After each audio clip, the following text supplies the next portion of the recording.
guys, I thought that for today's video I would do a reading of an excerpt of one of my old NaNoWriMos, because why not? This is from my first ever NaNoWriMo, and it's not very great. It's from 2011, and I have improved since this, so be aware that this is not my finest work, basically, is what I'm trying to say. The day started out seeming like any other Wednesday for Van Seaton, 22, music student at Aberdeen University. The tall, well-built, black-haired man with hard grey eyes and a thin beard and moustache woke up in his small personal bedroom of the flat he shared with his friend, Stephen Buchan, 20-year-old architecture student at Robert Guns University, at 8 AM, groaned, and then lay back down in his own bed. He just couldn't be bothered getting up just yet, except he had to. He had an assessment to do today that would be worth a lot of his overall grade for this year of his course. Little was he to know that this would be a big day for him for reasons other than his assessment. Sighing, he made himself get up, walk out of his room, still in his pyjamas, and into the shower room that he shared with Stephen. Unfortunately, Stephen was already there, very close to being ready for his own shower. Van's flatmate, with his long, for a male, chestnut nut brown hair, slight stubble, and deep blue eyes and athletic physique, was attractive to any number of men and women.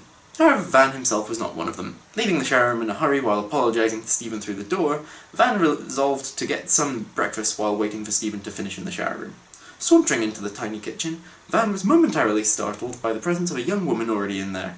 She had peroxide blonde hair that came down just past her chin, light blue eyes, lip piercings, and was wearing a black hoodie with white writing that marked her as Ruth Wilson on the back, along with a pair of dark jeans and blue Converses. The rather baggy hoodie didn't quite disguise her curviness. Hi. Van didn't quite know what to say to women he randomly discovered in his flat when his flatmate was in the shower. Hi, I'm Ruth. You must be Stephen's flatmate. Nice jammies, she replied cheekily. Van was still slightly puzzled as to why Ruth was here at this time. He had a few thoughts on that, but decided against voicing them to her, instead saying, I'm Van. Why are you here, Ruth? For a second, Ruth looked a bit puzzled, then annoyed. You mean Stephen didn't tell you?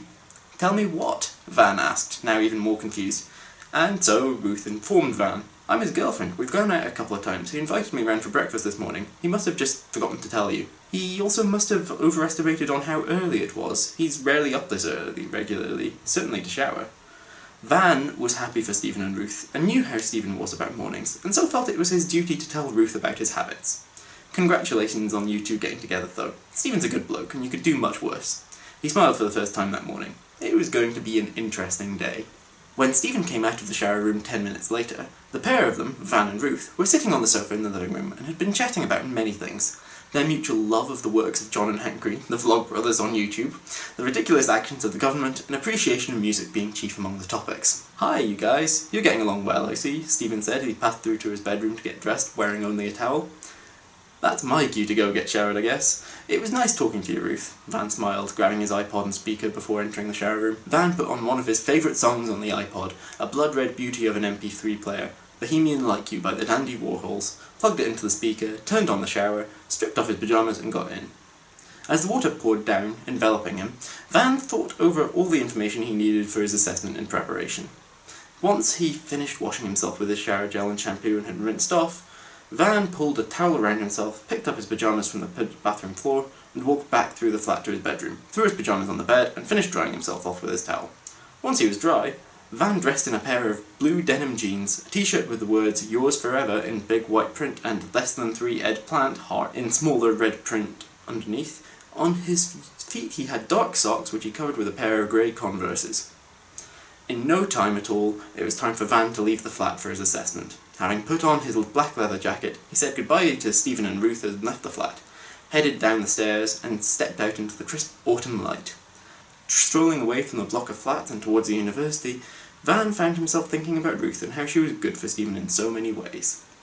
Yeah, there's a lot in there, and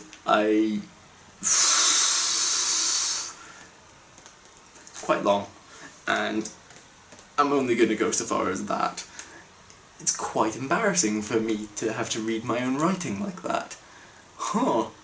There was quite a lot more in this story, and most of it's pretty crap. There's way too many people in there that were actually in my life at the time that I was like, oh, this would be a cool thing to happen, and I'm like, This style of video is one that I'm thinking of doing a bit more often, going back through my old writing, maybe some of my newer writing, if I can get something a bit more recent, maybe? Let me know in the comments down below what you thought of the whole stuff that I wrote. It was very cringy and pretty bad, to be honest, wasn't it?